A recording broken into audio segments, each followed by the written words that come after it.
제1장. 오직 너희는 그리스도의 복음에 합당하게 생활하라. 이는 내가 너희에게 가보나 떠나 있으나 너희가 한 마음으로 서서 한 뜻으로 복음의 신앙을 위하여 협력하는 것과 무슨 일에든지 대적하는 자들 때문에 두려워하지 아니하는 이 일을 듣고자 함이라. 이것이 그들에게는 멸망의 증거요 너희에게는 구원의 증거니 이는 하나님께로부터 난 것이라. 그리스도를 위하여 너희에게 은혜를 주신 것은 다만 그를 믿을 뿐 아니라 또한 그를 위하여 고난도 받게 하려 하심이라. 너희에게도 그와 같은 싸움이 있으니 너희가 내 안에서 본 바요 이제도 내 안에서 듣는 바니라.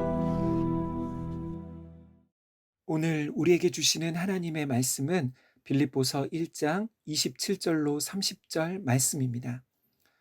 바울은 1장 12절부터 26절까지 자신이 감옥에 갇힌 일로 걱정하고 슬퍼하는 빌립보 교인들을 향해 내가 당한 일이 도리어 복음의 진전이 되었다고 말했습니다. 바울의 모든 삶의 의미는 그가 살든지 죽든지 자신의 삶을 통해 그리스도만 존귀케 되는 것이었습니다. 무엇보다 바울은 하나님의 섭리, 곧 자신의 고난이나 실패도 하나님의 뜻이 이루어지는 통로가 될 수 있음을 알았습니다. 그래서 그는 감옥에 갇힌 상황에서도 기쁨을 잃지 않았던 것이지요. 이제 27절부터는 내용의 초점이 바울 자신의 이야기에서 빌립보 교인들을 향한 권면으로 전환되고 있습니다. 27절입니다. 오직 너희는 그리스도의 복음에 합당하게 생활하라. 아멘. 27절부터 30절에서 핵심 구절이 바로 이 부분인 것 같습니다. 여기서 바울은 빌립보 교인들의 삶이 어떠해야 하는지에 대하여 말하고 있습니다. 그것은 복음에 합당한 삶이어야 한다는 것이지요. 여기서 생활하라고 하는 헬라어 단어는 폴리티우 에스테라고 하는데요. 영어의 폴리스라는 단어가 여기서 나왔습니다. 그래서 이 말을 다르게 표현하면 그 도시의 시민답게 살라는 의미입니다. 특별히 빌립보는 로마의 식민지였습니다. 빌립보에 사는 사람들 가운데 많은 수가 은퇴한 로마의 퇴역 군인들이었습니다. 다시 말해 빌립보 사람들은 이전에 로마의 군인으로 로마를 위해 목숨을 걸고 싸웠던 사람들이었던 것이지요. 그 공로로 이들은 로마 시민권을 가지게 되었고 자신들이 로마 시민이라는 자부심과 프라이드, 곧 로마에 대한 충성심이 강한 곳이 바로 이 빌립보라는 곳이었습니다. 그런데 빌립보 교인들에게는 또 하나의 시민권이 있었습니다. 그것은 그들이 바울로부터 복음을 들었을 때, 그리고 예수를 믿고 영접했을 때 하늘의 시민권을 갖게 된 것이지요. 그러니까 바울은 빌립보 교인들에게 이렇게 말하는 것입니다.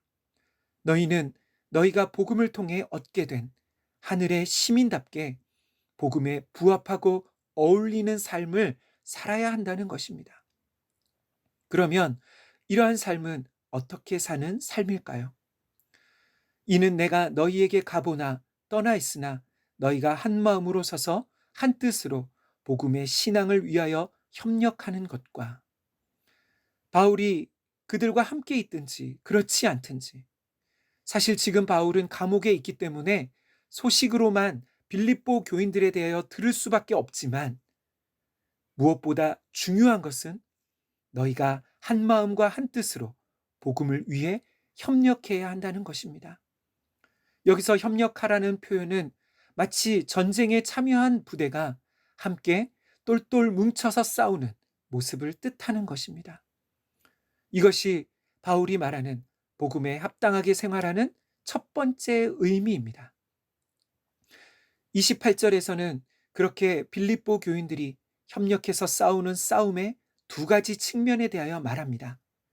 첫 번째는 빌립보 교인들이 그렇게 할 때 그것이 너희가 구원을 받았다는 증거가 된다는 것이고, 두 번째는 너희를 대적하는 자들, 곧 복음을 반대하는 자들에게는 그것이 그들의 멸망의 증거가 된다는 것입니다. 29절 말씀입니다. 그리스도를 위하여 너희에게 은혜를 주신 것은 다만 그를 믿을 뿐 아니라 또한 그를 위하여 고난도 받게 하려 하심이라. 아멘. 바울은 이제 29절에서 빌립보 교인들이 받은 두 가지 은혜에 대하여 말합니다. 하나님께서 그들에게 주신 첫 번째 은혜, 선물은 그리스도를 믿을 수 있는 믿음을 주셨다는 것이고, 두 번째는 그리스도를 위해 고난을 받게 하셨다는 것입니다.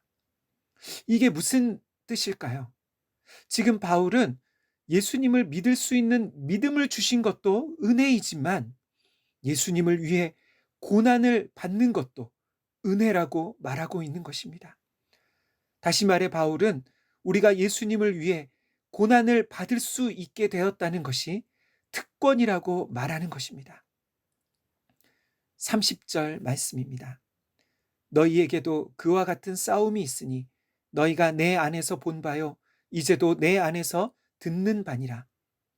이 말씀은 처음 빌립보 교회가 세워질 때 바울이 어떤 고난을 당했는지 누구보다 빌립보 교인들이 잘 알고 있다는 의미입니다. 지금도 바울은 그 복음을 위해 감옥에 갇혀 있고 빌립보 교인들은 그 소식을 듣고 있습니다. 이제는 빌립보 교인들 차례입니다. 그들이 바울 안에서 보고 들었던 그 믿음의 싸움, 복음을 위한 그 싸움을 이제는 빌립보 교인들이 싸워야 할 차례라는 것이지요. 이것은 우리에게도 마찬가지입니다. 사랑하는 성도 여러분, 우리가 만약 그리스도인의 삶을 살면서 신앙 때문에 또 복음 때문에 고난을 당한다면, 세상에서 불이익이나 핍박이나 희생, 욕을 먹는다면 그것은 부끄러운 것이 아니라 영광스러운 것입니다. 어떻게 고난이 특권일 수 있을까요? 어떻게 고난 당하는 것이 영광스러울 수 있을까요? 여러분은 여러분이 하늘의 시민권을 가진 사람이라는 것을 믿으십니까? 여러분이 하나님 나라의 백성이라는 자부심과 자긍심이 있습니까? 세상에서는 자녀가 명문대를 들어가도 또 배우자가 대기업을 다녀도 자부심을 느끼는 것 같습니다. 또 어떤 사람들은 미국 시민이라는 것에도 자부심을 느끼는 것 같습니다. 그런데 우리는 어떤가요? 저와 여러분, 우리 모두는 이 세상에 하나님 나라와 예수님의 증인으로 부르심을 받은 하늘의 시민권을 가진 사람들입니다.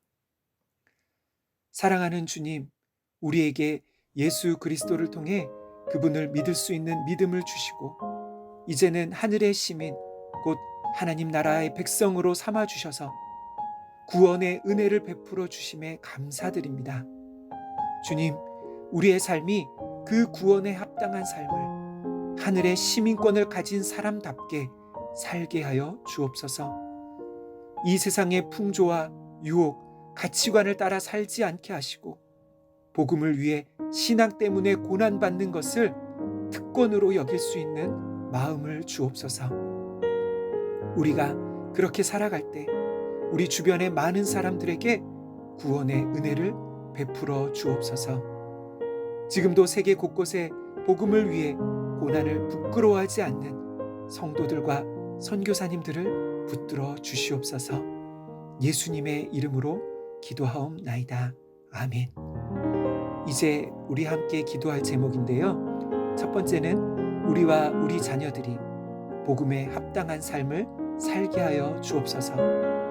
두 번째는 우리 산돌교회가 더욱 한 마음과 한 뜻으로 복음을 위해 협력하는 믿음의 공동체가 되게 하여 주옵소서.